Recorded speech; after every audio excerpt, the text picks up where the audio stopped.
What's up, everybody? This episode of Angles is brought to you by my law firm, Richmond Bona Personal Injury Attorneys, and just finished up an amazing conversation with Shane Stephenson. He is the director of museum collections at the Buffalo Naval Park. And, we heard a lot of, kind of to do about, the USS Sullivans, and it was sinking back in 2022, but I never really heard someone like Shane, who's, obviously the curator there, knows everything about these ships, actually tell the stories of the people who are on them, what they did, and why it's so important that we preserve these. We got into it a lot. We talked about the crisis. We talked about the stories of each ship. We talked about just why it's important to preserve history in general. It was a fascinating conversation. He's a great guy, super interesting. Again, just another great conversation with someone doing great things here in Buffalo. So check it out. I'm sure you're going to love it. And as always, look, if you like these stories, if you like these podcasts, just do us a favor, take 5 seconds, like, subscribe, follow on social media and wherever you get your podcasts. Helps us keep these stories coming. Thanks and enjoy. We should probably start talking now. Sounds great. Yeah, let's do it. Dude, thanks for being here. Yeah, happy to do it. Thanks so much. Yeah, I'm excited to talk to you. I know you're the director of collections at the Buffalo Naval Park, right? Yeah. What does that job entail? It sounds interesting. Oh, yeah, that job. Thank you. It is an interesting job. It's over the Buffalo Naval Park has been open since 1979. So we get a lot of donations, and then it would be up to me to process those donations. So one of the first questions I get was, were you in the Navy? And, then I get the look like, no, I wasn't. And so I have to validate myself in other ways. And I say, well, I take care of your stuff. If you donate materials, I'll keep them in perpetuity, and I'll keep them safe, and your name and your legacy can live on. So that's really what I do. I process collections, I take artifacts, and then we incorporate those into telling the story of the ships. So we didn't have anyone like with my position for about 22 years. So you can imagine the amount of backlog that there was, So that was like your first job, is going through all the old stuff? Oh, yes. Oof. Yeah, it was. But I like that. We in the business, I have a library degree and I'm an archivist. Yeah. And we in the business sometimes call ourselves lone arrangers, all right? Because we're typically just a staff of one. Yeah. And we just sit there and in the quiet, with a little music, and we just go through collections. And, that's the way to tell stories of the people. You just don't give a uniform. You have to get where they served, where they lived, when they joined the Navy. And so all of those stories can be incorporated into, based on an artifact or a photograph. Let me ask you this. So you go into a room and, like, maybe even taking your personal experience here, but I know also like you have your own business doing this kind of stuff. So I think this is interesting for people to think about or to maybe learn from. So you look at like this daunting task, like all of these items that you have to get through. How do you approach that mentally? Is it as simple as like, I just love what I do and I know it's going to take a long time and I'm going to chip away at it? Or are you like, hey, I'm going to like kind of pretend I'm going to focus on this area and pretend all this stuff doesn't exist, give myself some goals, and when I finish this, and kind of like, they have the saying, like, the best way to eat an elephant is one bite at a time. Like, how do you do that? Yeah, you definitely parse it out. It's very easy to get overwhelmed. Yeah. So you usually would, the beauty of this is you could go by collection, right? There's one donation, there's another donation, there's another donation. So it is in bite size, taking a bite of an elephant one bite at a time. Yeah. So there is that to, so no, it's easy to get overwhelmed, but I love the challenge. I love walking into a room, say this size, and just seeing boxes upon boxes. And I'm like, oh, this is going to be fabulous. This is going to be fun. So when you get collections, are they always collections? So do they have to be collections relevant to the ships in the naval park? Okay. So you were probably getting these from like all over the country. Yes. Okay. And again, before me, they didn't have that. So we just accepted anything. Right. Someone from California would call and say, oh, I got my dad's, cruise book or yearbook or, uniform. without any attachment to Buffalo, Western New York, or our 3 vessels, Right. and we would still accept it. Okay. So I've had to create like what's called a collection policy of people from Western New York or people that served aboard our vessels. Right, so that's what I'm taking now. And even across branches, it doesn't have to be just Navy. If there was, an infantryman, Army, Coast Guard, Marine, that served in from Buffalo or Western New York, we would take their collections. So, okay, so it sounds like obviously like people send a lot of stuff, right? And now you have the policy, and you know what you're looking for, and if you can't take it, I'm sure you just like politely tell them you can't take it. Sure. What are some of like maybe the most interesting things that you have that really cause you to be like, whoa, like that maybe like shed light on one of the ships or the history of one of the ships that maybe like you're like, I don't know that anybody knew about this until we pulled this thing in. Like what are the things that stand out in your mind?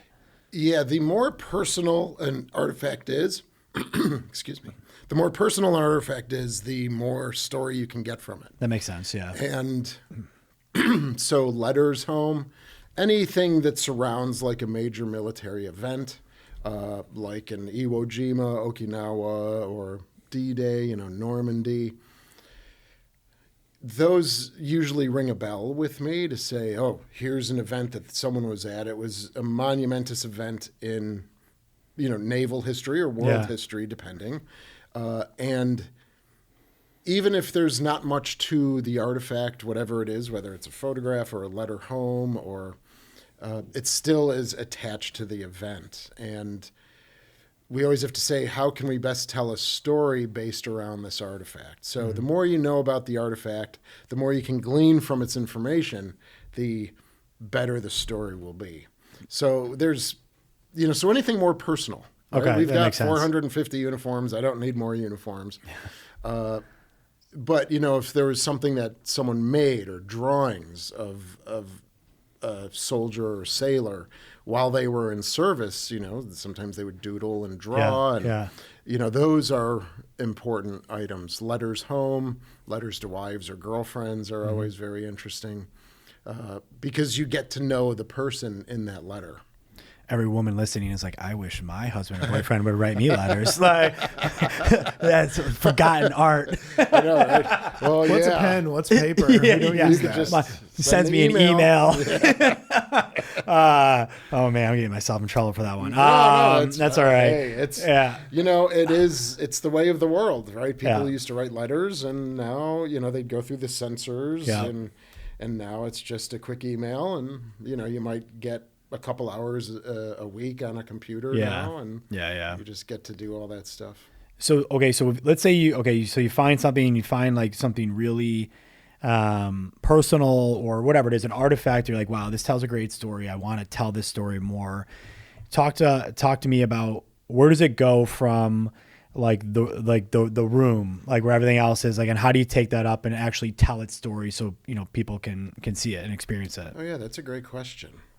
Because you can't really do like a one-off, right? Right, you can't just have, here's a letter. Yeah. So what you need to do is then search the rest of the collection for like items, right? And then you can build an exhibit around that. Unless something is really meaningful to humanity, it wouldn't be a standalone item. Yeah. It would be, okay, I have a letter from Normandy, say June 7th, right? Do I have other letters in the collection from around that time period? And then you can build out a whole exhibit around letters from Normandy or something like that. Okay, and cool. I'm just throwing that out there. Yeah, that makes sense. Yeah. But so you want to see what else you have in the collection that could be incorporated into an exhibit. And then you have the like-minded, storytelling items together. Got it. And then they go up in the museum, which is like basically next to all the ships. Sure. Yeah. Okay. Yeah. Absolutely. So I would love to take a step back and I'd love to hear about your journey and your education to get to this point, because I just want to know like what do you learn in school? Like how do you get to this point? Like what drew you to this career? It's obviously you love history, and you're a patient man. But so I would love to hear your story about like leading up to this point. Thanks so much. I've always kind of been a late bloomer. So I came to this career as a 35, 36-year-old. I had another career prior to this. And then I went to the National Archives in Washington, D.C. Yeah, when I was 35 or 36, and I said, oh. And I looked around and I said, how does someone get a job here? Yeah. Right? This is really, it all of a sudden just smacked me in the face. When I was growing up, I loved history. I loved libraries and, the order of libraries. But I said, I don't want to be a librarian and I don't want to be a history teacher. So I didn't know what else would have been out there. And then going to the National Archives, I was smacked in the face to say, oh, that there might be another career here doing what I love doing, and I just didn't know how to formulate it. So I went back to school at that time, got a master's degree in library and archiving, and then I just worked my tail off because I was later to the party. Yeah. Right. I wasn't a 22 or 23-year-old just getting out of school. Yeah, yeah. So I knew there might be some competition in that way. But then I also knew that I had boatloads of experience just in the working world. And I knew, how to act as a mid-30-year-old as opposed to a young 24-year-old, right? I know exactly what you mean. No offense to anybody. Yeah, I get it. There's just certain things in the world that you learn while you're in the working world. So I started volunteering at places, again, working to get my name out there. So I volunteered at Forest Lawn, and then I volunteered at the History Museum. That led to a part-time job at the History Museum, which I did for 5 years, working under Cynthia Van Ness, who's well-known in our field. And then after 5 years, that spun into the full-time job at the Naval Park. So what are when you're learning, whether it's through, we'll call it an internships, on the job training, or even a more formal education, or through your research, I'm sure you do a ton of it. What are the main principles of being a really great archivist? Am I saying that correctly? Sure. Yes. Okay. Is it because it sounds like one of them, whether it's called this or not, is storytelling, but and obviously I got to imagine some of it is, for the lack of a better term, cataloging or how to organize things. What are the main principles? Sure. The main principles are arrangement or organization of the collection, description of the collection, accessibility of the collection, preservation of the collection. So, and that becomes poignant with the sinking of the Sullivans in 2022 that we had. So those are the main principles that you would follow as you accession or take in donations. I know it's a tough word. I never heard of it before I went to school. Accessioning, what does that mean? Right? So you're bringing a collection in. Then you have to arrange it either by the original order, someone will just give you a collection, and if they're the friends that give you a collection are the ones that have already organized it before they give it to you, right? They've already put it in file folders or something, and it's arranged by subject or whatever, because then you really don't have to do much with it. Yeah. And you're just keeping that original order that the creator made. And then you have to describe it, right? The only way really someone can find something that they might need as an end user is if you have a great description of it. Yeah. And that usually can take some of the longest, because you might get something that you have no idea about. So you have to go through your own research, which is then where the historical part comes in, because then you can see what events are happening around it. You can learn more about the individual or the creator of the collection. And, that really brings to life this collection, even if the person is passed on. So those are the main, and then preserving the collection and then making it accessible to people. So I want to get to now talking about the Naval Park, because there's a lot more history to it. I just feel like a lot of us take it for granted, just seeing it there, especially the ships. But before I do, I have to ask, what is the day in the life of an archivist at, say, a cemetery like Forest Lawn? Yes, it's really cool. It's because now you are working with burial records, you're working with families, you're working with researchers, genealogists that are going back into the records. So it's probably a little quieter than it is at the Naval Park, but it's, making sure that people have access to their family records. where the person is buried. You know, now you have a huge institution like Forest Lawn where there's 170,000 residents, they call them.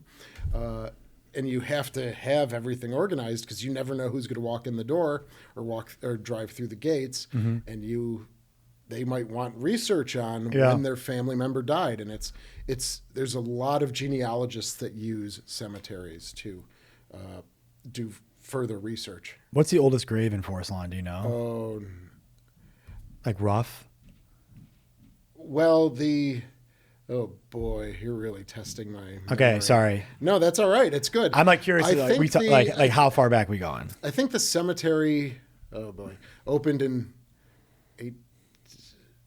I'm just not going to remember. That's okay. We'll get somebody. We'll make you get us somebody from Forest Lawn to come on. Okay, sounds good. I can talk to John Edens. Yeah, there you go. John Edens, because that is really interesting. And if I wasn't at the Naval Park, I'd love to be at a cemetery. You know what I think is interesting about cemeteries? Oftentimes, for the most part, the land footprint never grows, but they're never totally full. Right. It's funny how that happens. Yeah, right. We're not going to get into that right now. There's always seems to be there's always space opening up. Weird.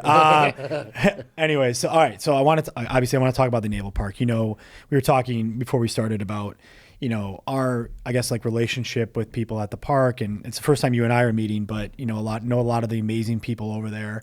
Shout out to Paul, who's in retirement now. Yes. But everyone's great over there, and I think that it doesn't get in a lot of circles the recognition and appreciation it deserves, and I just think it's because people don't truly understand, you know, really what we have here and how lucky we are to have it. So can you just let's just talk about like the history of this park. Like how many parks are there like this in the U.S.? Like why are we lucky to have it? And then let's get into talking about the ships, because there's a lot of fascinating history about the ships. Yeah, thank you. It's an interesting history. And so the Buffalo Naval Park story starts around 1975, 1976.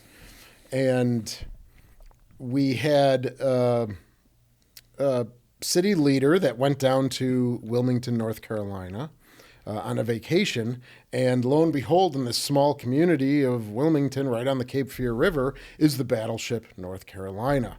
And he said, wow, this really brings a lot of energy to their waterfront. And so he came back and said, look at our waterfront here. Of course, we know, but many of us know about Canal Side and, you know, the western terminus of the Erie Canal. Then the railroads come in, the Central Wharf, just the amount of life and energy that was going on in the 1800s, 1900s. Yeah. And then it just becomes a dead gravel, open space. Mm-hmm. So he looked at that site and said, oh, I can imagine a ship here. So he worked with Mayor Griffin and the Buffalo Urban Renewal Agency, and they said, let's talk to the Navy and see what we can do. Back then, the Navy was giving away ships left and right because that means they don't have to pay for them to scrap them. So we originally wanted to get a submarine, the USS Bacuna, which is now on display in Philadelphia. But once the Sullivans became known, that was a story that we really wanted to capture because of our large Irish population here, especially at the time in the mid to late 70s. So we said, oh my gosh, we're going to get a ship called the Sullivans. There's a shamrock on the stack. This will be great because a lot of our residents would identify with that. So we went down to Philadelphia in the inactive Navy shipyard, and we picked up the Sullivans, we did the transfer, and then they looked at us and said, well, we got this large cruiser that was just decommissioned 8 months ago. Would you like her too? And we said, hey, why not, right? Yeah. Not thinking of, perpetuity, but we said, yeah, that's really exciting. So we picked up the USS Little Rock as well. And so we had to pay for the towing to get both vessels here, which is up the Atlantic seaboard into the St. Lawrence River, into Lake Ontario, through the Welland Canal, Lake Erie, Buffalo River. Mm-hmm. And that took about 13 to 14 days for each vessel. And they arrived on July 4th and July 17th of 1977. When did the Croaker come in?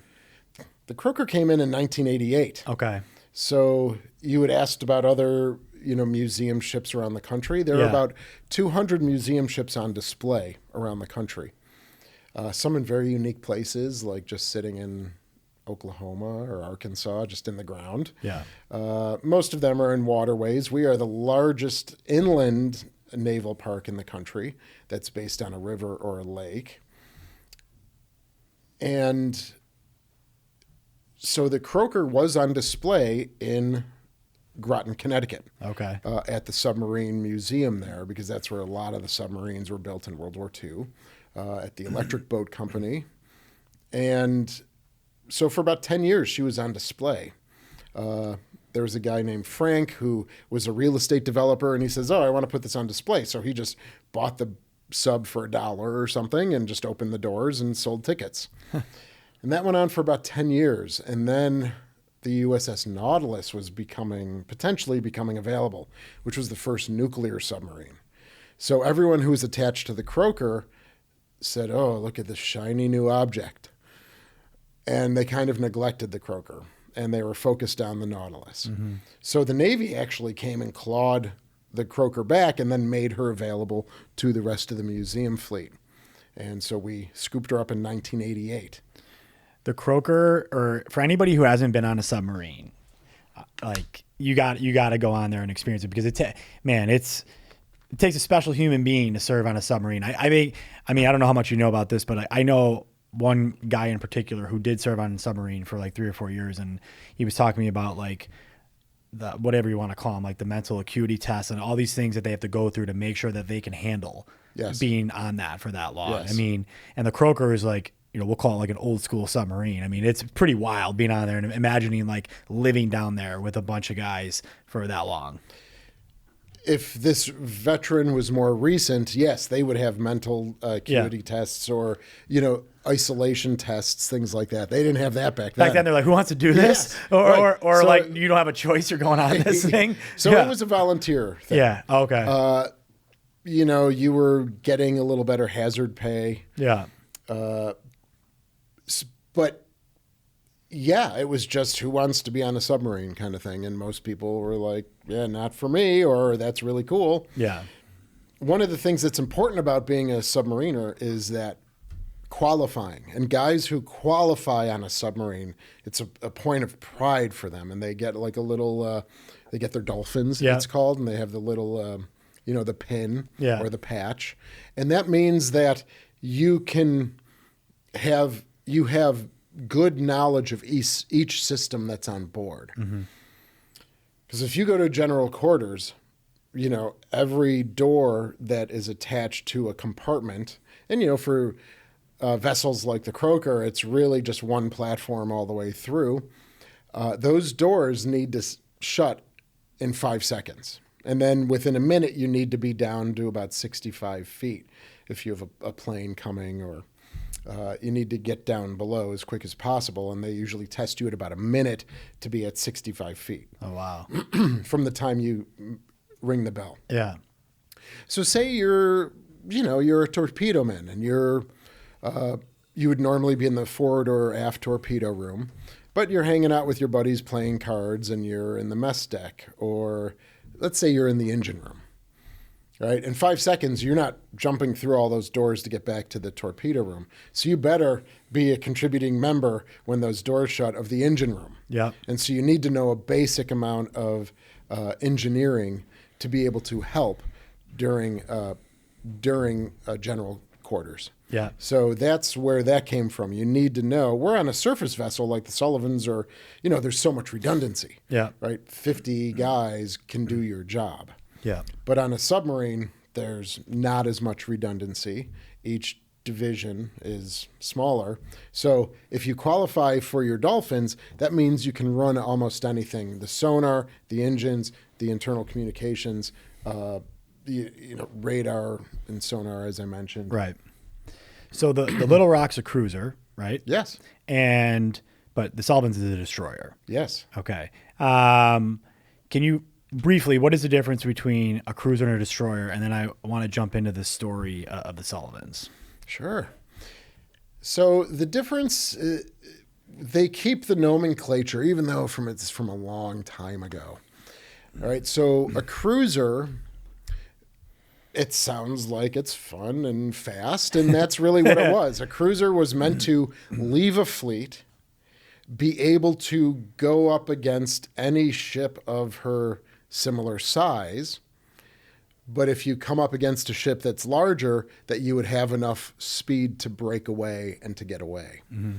So they would, way back when, in terms of sail, they would do reconnaissance, they would do communication, cutting lines of communication or blockading a port, before, of course, radio and things like that, where communication was much more manual. Yeah. And they would be able to then come back to the fleet and report.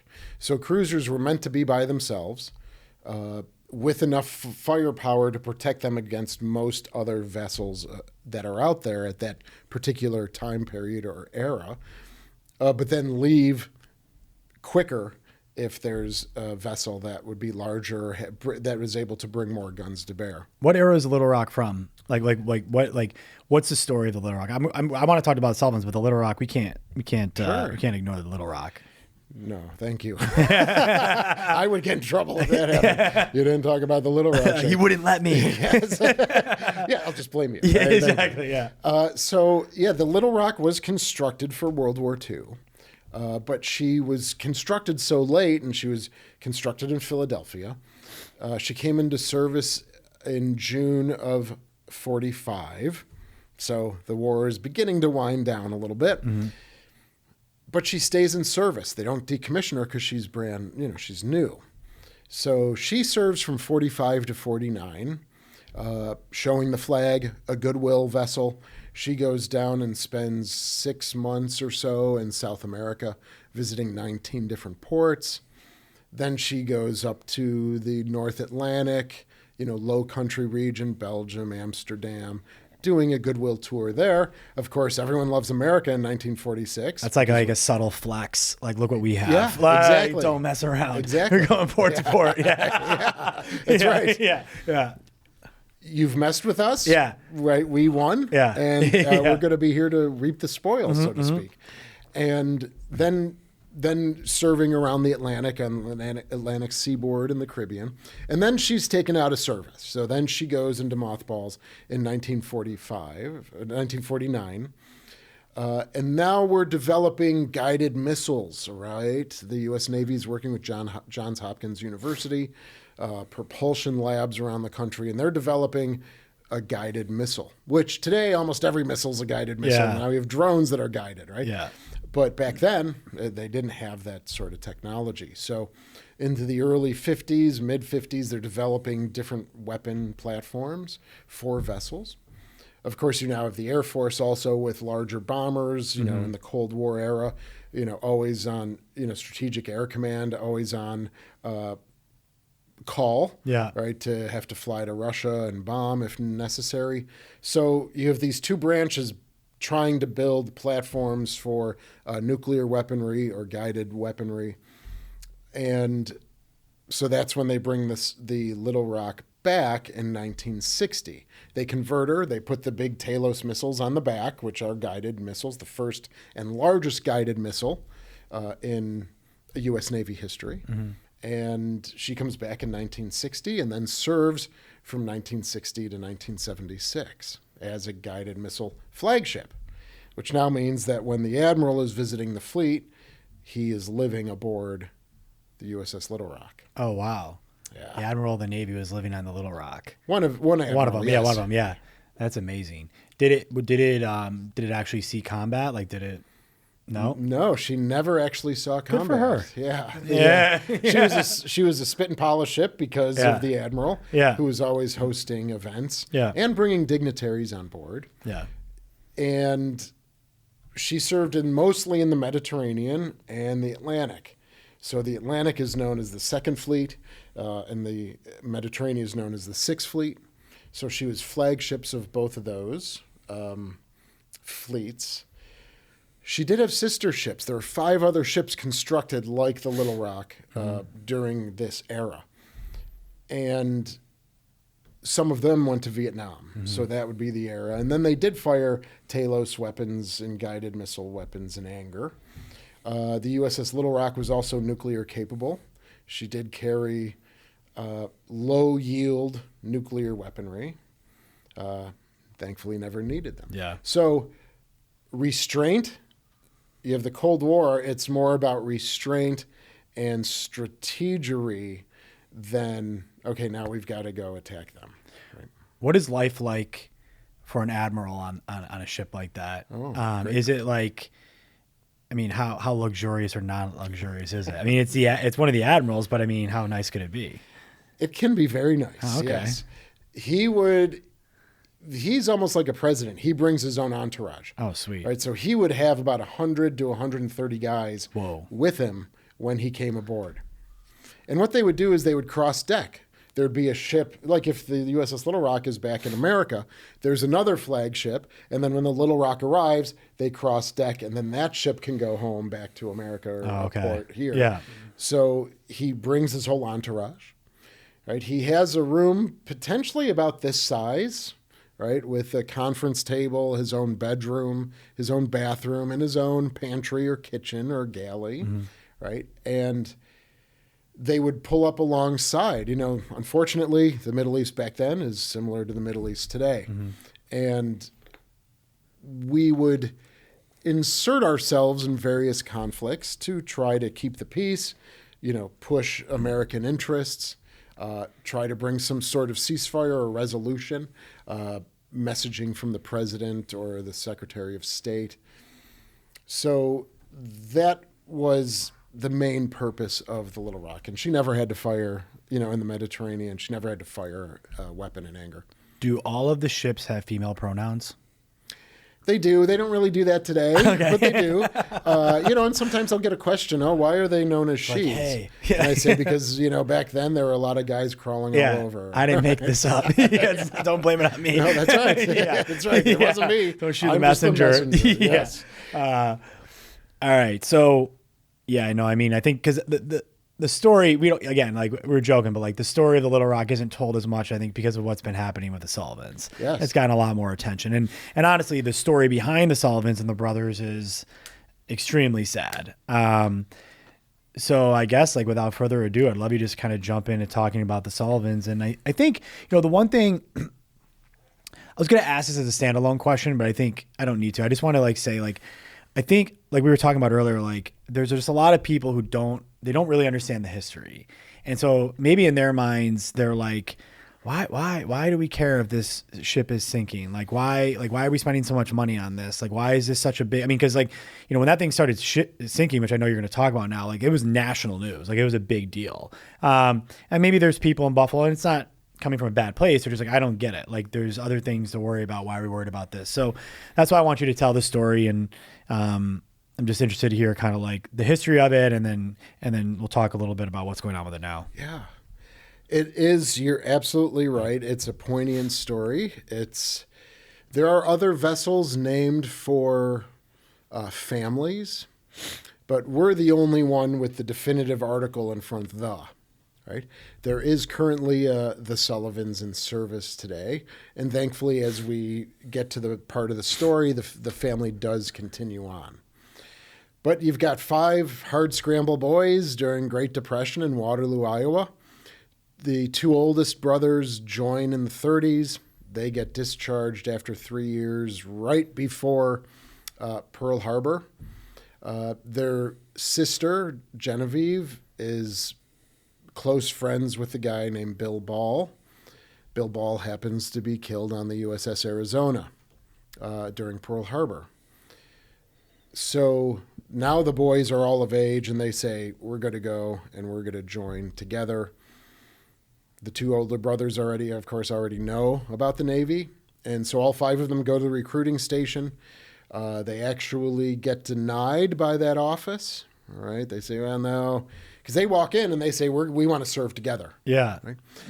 One of the fallacies, and this is why this is great to tell the story, is because, well, they had a family policy, or there is a Sullivan's family policy.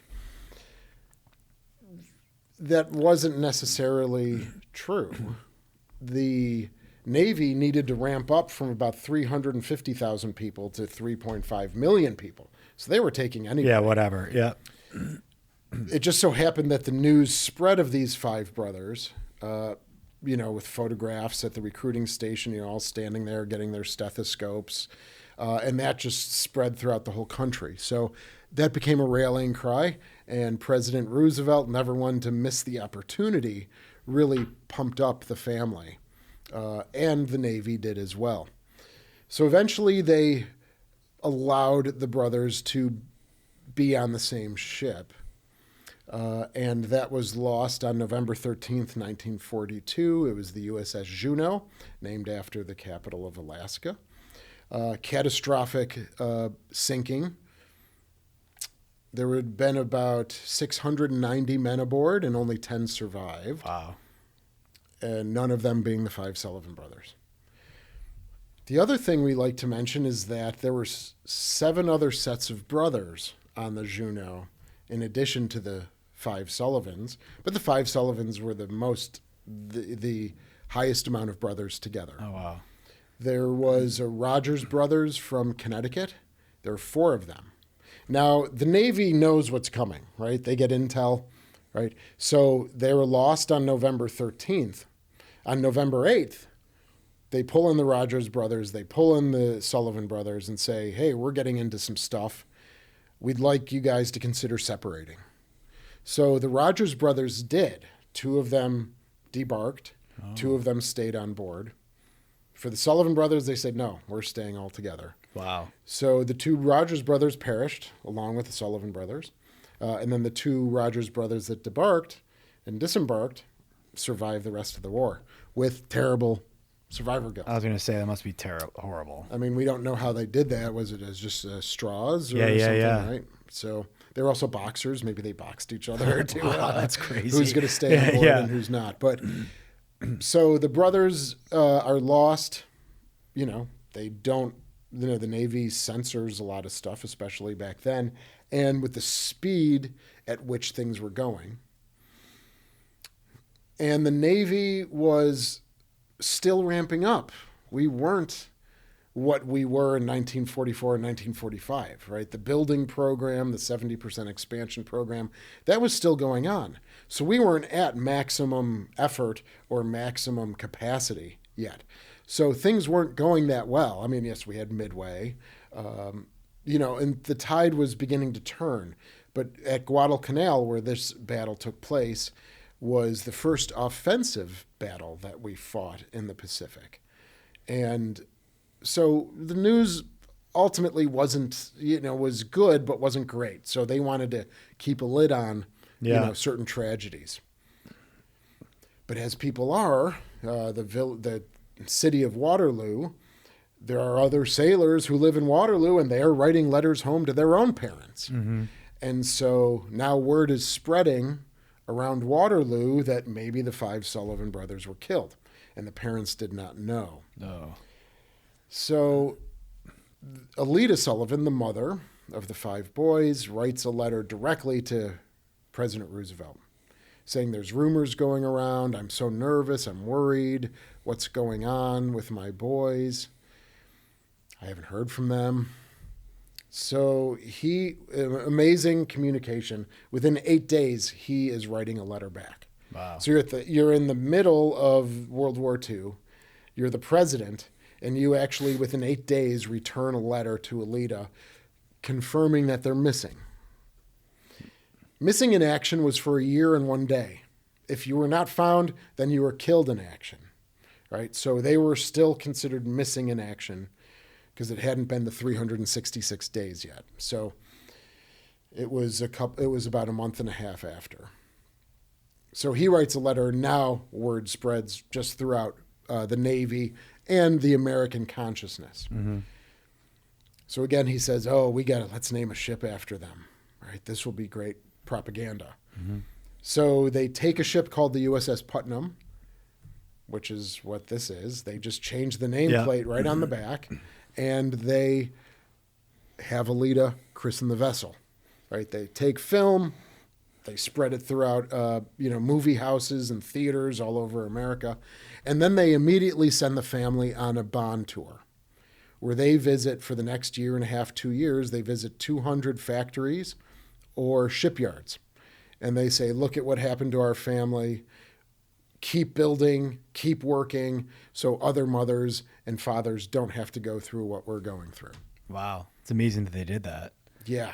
Especially back then, how travel was. I mean, that's arduous, yes. for that long, too. And from Waterloo, Iowa. Yeah. Right? You got to go to California all the time or come to Boston all the time. You're right smack dab almost in the middle of the country. So those train rides are taking a toll. Wow. Absolutely. How many people or how many sailors could fit or did fit on, like, say, a destroyer like the USS Sullivans? During World War II, they would have had about 310 men aboard. Because, again, you need maximum crew. Yeah. Because there's imminent attack, at any moment, potentially, depending on where you are in various sectors, combat sectors. But, if it's the ship was in service until 1965. So she did a lot during the Cold War as well. And if you're hanging out and you're on a training run in the Caribbean in 1964, you can get away with 160 or 170. Yeah. But World War II was about 310 men for a destroyer of that size. I actually, I represented a gentleman, this is years ago now, who served on the Sullivans. He was a machinist mate. Really? Yeah, below deck. And I'll tell you more about the story later. But it was pretty wild. And it was really interesting because I wasn't living in Buffalo yet. I was living in New York City. And I came up here to meet with him. Or no, he didn't live here, but I came up here to go look at something on the ship. Yes, okay. Yeah, you know what I'm getting at. Yeah. Yeah, but wild. I mean, because he told me some of the story back then. He was very old at the time, but yeah, machinist mate. Yes. Yeah, wild. And it makes sense that you would need to see certain aspects of the engineering space. Yeah, exactly. Yes. So let's dive into the thank God the not, but like the almost sinking. Yes. Of the like take us back. Was that 2022? That was April 14th, 2022. Yes. Yeah, you're like, dude, I know the exact date. Yeah, absolutely. I woke up like a lot. Yeah. So yeah. Bad news. Yeah. So what happened? Just throughout our lives on the Buffalo waterfront, you see river rise, river fall, and you say, oh, look at that. The river's rising, the river's falling. But none of us really had the inquisitiveness to say, what does that actually mean? Yeah. And so now we learn that there's a term called a seiche. Never knew it. And Lake Erie is known throughout the world for meteorologists and people who study weather as like the place with the most violent seiches in the world. So we have seiche and ascension today, right? Is that the new word? Yeah, accessioning. I'm furiously Googling. And a seiche, which is you get a high wind. Now they're becoming more well known because there's just newscasts all over. Yeah. And even this past year, there was one in Detroit where, a car gets exposed. There was a Volkswagen Bug from 1971 because a high wind event that pushes a lot of the water from Cleveland, Toledo, Detroit into the eastern section of Lake Erie. Yeah. So that's what makes the water rise and the water fall. It's sloshing around like a bathtub. But also underneath, you have these forces, you have these cross currents going, and you're building up a lot of hydrostatic pressure. And that was one of the things that I wish I knew more about. You're just seeing the water rising and falling. Mm-hmm. Meanwhile, there's all this action and activity going on underneath. Oh, wow. And we had 2 seiches in one evening. So it comes in, raises 5 to 8 feet, washes back out, and then comes in again. And what the Sullivans did was it impacted on the bottom of the Buffalo River. And that created a 15-foot gash in her hull. How deep is it right there, like from the surface level to the bottom of the river? It's about 19 to 21 feet. So it went or so. Like down. It went down. Wow. Yes. Okay. The draft of the Sullivans is... I think 13 feet. So it had to basically go down like 6 feet? 7 feet, yeah. Was this in the middle of the night? It was in the middle of the night, maybe what we saw from video about midnight, 1 o'clock in the morning. Okay. And then it just kind of began settling. And from there, it just got worse. And then there was another seiche in the morning. Okay. So that kind of raised her up and set her back down. Now, some of us, I and a coworker were there at night, and we started seeing something going on. We put out a call to the president, and we decided so I stayed later into the evening to kind of monitor it. But there was not much that could be done. We were able to do what we could do to save the ship, but then that seiche in the morning again really kind of made most of the damage. Mm-hmm. So she got lifted up, so she was beginning to settle. She was lifted up and then slid farther down the Buffalo River and the bank of the natural bank and curve of the river. And then when we got there in the morning, that's how she was settled. So when you got there in the morning, I'm trying to picture this. Like, did you go on the ship and you see like water gushing into it, or like what was the scene? How did you know like, oh no, this is a big problem? Yes, that was exactly what happened. Oh my gosh. One of the things in the museum ship world is watertight integrity. Right, the ships were meant to be watertight. They were meant to float, even if there's a catastrophic event. Mm-hmm. And because we had areas that were on the tour route, we had doors that were open, which allowed for water to go from space to space to space. Oh, so it wasn't contained like it normally would be. It normally would have been if the ship was in service. Right. And if you can imagine, in 1943, when the ship was constructed, the hull was 3/8 of an inch thick. And that was in 1943. So you can imagine the degradation of 3/8 of an inch thickness over 80 years or so. Right. Other factors played. The weather plays over time. And what we would do is we would patch holes, right? And that was what we did. We patched holes. We saw a leak, and we would have a diver and then a staff person, and they would just put a gasket patch right in it and seal it up. Mm-hmm. But then we couldn't do that with this sort of gash and water incursion. Who do you call? The Navy? Like, what's your first call? Yeah, when you said you called the president, that wasn't, you were talking about like the president of the Naval Park, right? Yes. Okay. Yes. I didn't know if you had a direct line to like, hey, we got a huge problem. Yeah. That would have been Biden, right? Yeah. No. Direct line. Sorry, the president of the organization. Yeah. So we would call, eventually what we did was very early in the morning at say 5 or 6 in the morning, we contacted the Coast Guard, we contacted the fire department, and we created an incident command. And that was with various entities, environmental entities, because there was still oil on board, mm-hmm. A naval architect, the Coast Guard, of course, our staff, and then the Department of Environmental Conservation was there. So we had an incident command of about 6 or 7 different entities. And they arrived, very early in the morning on the 14th. And then our plan was to then seal up the vessel, pump the water out, and get her floating again. And you were able to accomplish that? We were over the course of about 6 weeks. What? I'm not laughing because you probably have PTSD from this. But when you walked in and saw the water in there, like what was going through your mind? Yeah, it's, this is something that some of us replay over and over in our minds. I should have done this. I could have done that. Yeah, I think that's natural. It is, yeah. But stressful as well. Yeah. And I think we needed to shift from crisis to this can be done. Yeah. And that was a psychological, transfer of, okay, we're in crisis. Now what are we going to do to solve it? And this is where our mettle is really going to come of, because as you said, it was a nationwide event. People knew around the world about this event. So we said, okay, this happened and occurred.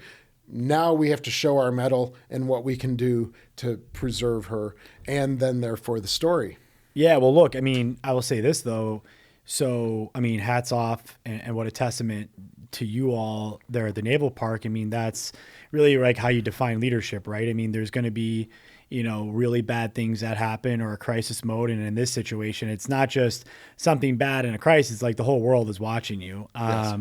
And you guys have a choice, right? You can like spring into action and say, hey, we have to, like, let's test our mettle. We're going to be judged by this. Or, some people recoil and hide or run away. I mean, had you ever been through something like that before? Or did you learn something about yourself in that moment? Great question. Yeah, I think I realized that potentially my professional, what is the word? I'm sorry, I'm looking for my reputation is on the line here. I should have done more to help preserve the vessel. Now, kind of a prologue to this is we started in 2021, February of 2021, and I'll be brief here, but in February of 2021, we started to notice some more serious leaking on board the Sullivans. And so we got in contact with a local marine company. We raised about $1 million, and we had established a plan to preserve the Sullivans while we begin raising money to go to dry dock. Right. So this was a 2021 in February. They started the work in the summer of 2021, and that was going to be coating the ship in epoxy, really thick epoxy. You can put it on underwater, and then that will create like a shell. Sure. That will then allow us to spend 2 or 3 years, 4 years to raise the money to take her to dry dock. Well, then, so that work had started in the summer. Of course, now because you're applying it underwater, the temperature has to be a certain temperature. So they stopped in October, and they were going to come back April 25th, I think it was, to start the work again. Oh, man. And then April 14th happened. So that's how the world works. We had begun rectifying and working towards trying to solve the solution with the resources that we had at the time. But now flash forwarding back, I knew that there were a lot of artifacts on board, and there was a lot of original photographs and letters and things, and yeah, I got out my textbook, went back to disaster planning chapters. You never really think that you're going to be involved in that. Yeah. And I worked with a local conservator, Gabriel Dunn, who worked with me to say, okay, I didn't go to conservation school. I find it pretty fabulous, paper conservation, art conservation, but I didn't go to school for that. So I reached out to her. She worked with me. We set up a schedule that said, when you are getting the artifacts off, this is what we need to do. I rustled up about 10 volunteers that were really interested in helping to preserve some artifacts. And we set up 4 stations in a space on the Little Rock. I was able to go aboard, get the remains and the remnants of the artifacts, and then we started going through the 4-stage process of preservation with Gabriel's assistance. Wow. Did you lose anything? Yeah, about 300 different items. Wow. Yeah. Saved about 350, lost about 300 or so. At least you had got to literally empty out a museum. Yeah. On the water. Yeah. It was sinking. In April in Buffalo. Right. Yeah. Yeah. Yes. Yeah. And not only like artifacts, but then also, things inherent to the ship themselves. Right. Pieces of equipment, all the bedding, all of the wool blankets, a lot of the uniforms, books and manuals that were just sitting on board that aren't like donated, right? They were just inherent to the vessel itself. Those were lost as well. So, or needed to be preserved.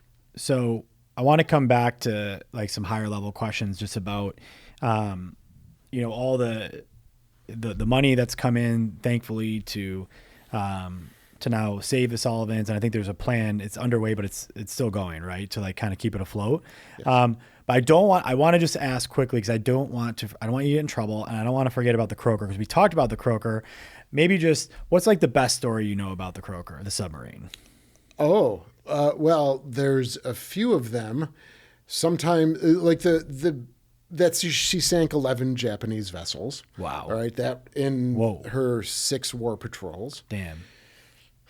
They also unfortunately sank a whale. They unfortunately collided with a whale.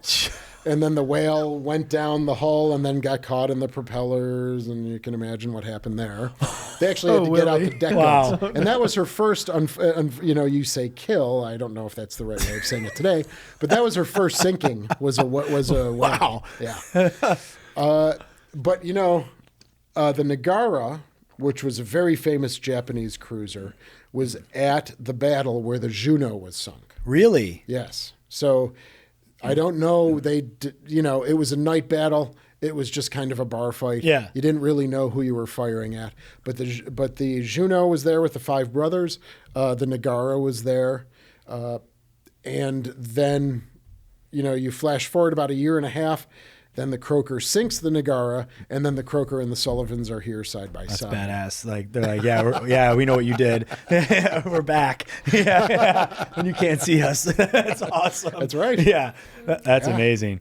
Oh man. And all 3 ships, people can go on the ships. Yes, right? absolutely, including submarine. I mean, all right. So what's the current plan with the Sullivans? And the big question I want to ask you is, in this day and age, there's a lot of ways that people who are able to, or a lot of different places people can like donate money. Why is it important, for people to consider, if they can, donating money to the preservation of the ships at the naval park? Thank you. So where we are in the process is we have begun to move from stabilization to actual active getting ready for a dry dock. Mm-hmm. So we are naming this dry dock Operation Preservation, and it's taking the Sullivans and the Croaker. And we are beginning to work with Don John Shipyard in Erie, Pennsylvania. They are the largest, and they can take both of our vessels both the Croaker and the Sullivans at the same time. So after the sinking, we started working with various shipyards, developing information on what the financials are going to be to actually do and preserve these 2 vessels. Now, the Croaker had a leak on board, in the ballast tanks on the side where the fuel oil is and the ballast water tanks. So nothing came into the pressure hull where the people live. But that was, there were thousands of gallons of water on board because those are large tanks. Mm-hmm. So we knew we had to take both. So we developed a plan. Obviously, this was at the board level, executive level, to say we believe about $21 million would cover taking the vessels, getting them worked on, and bringing them back. So that was the campaign that we started.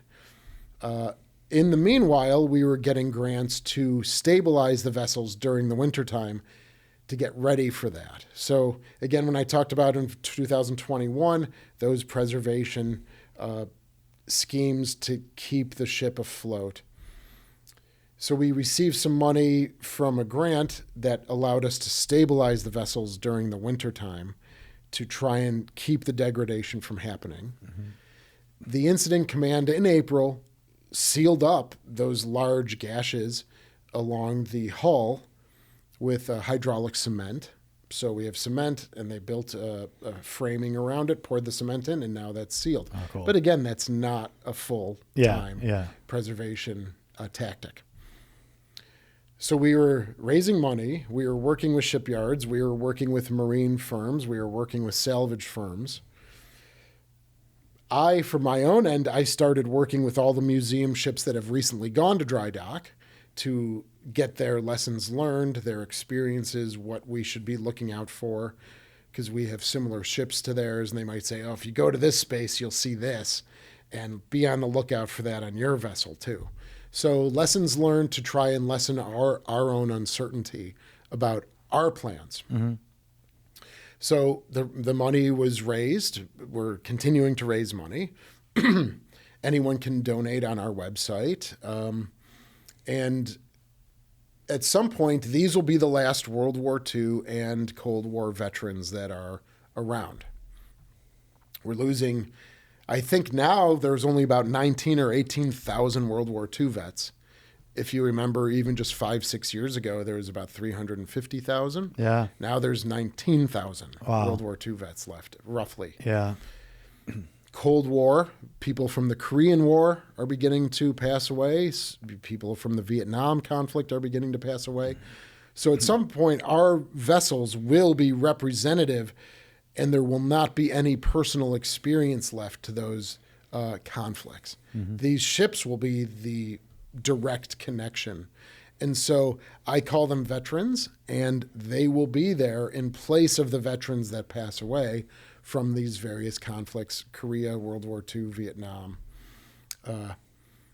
And that's the importance of telling their story, and that's the importance of preserving them. Around the museum fleet, every ship wants to sink. Ultimately, that's what it wants to do. Yeah. And so you have to, every museum ship is going to go through this at some point. Ours was just catastrophic. Yeah. No, for real. It's such a good cause, like you said, they are veterans, and to be able to preserve the stories of those that served, bravely on behalf of our country. And yeah, it's actually a really interesting way to think about it. I guess maybe my last question for you is, what do you think is, because history is really important, and it's important to preserve these stories. It's important to preserve the artifacts that help us tell these stories. What's the danger of not preserving these stories?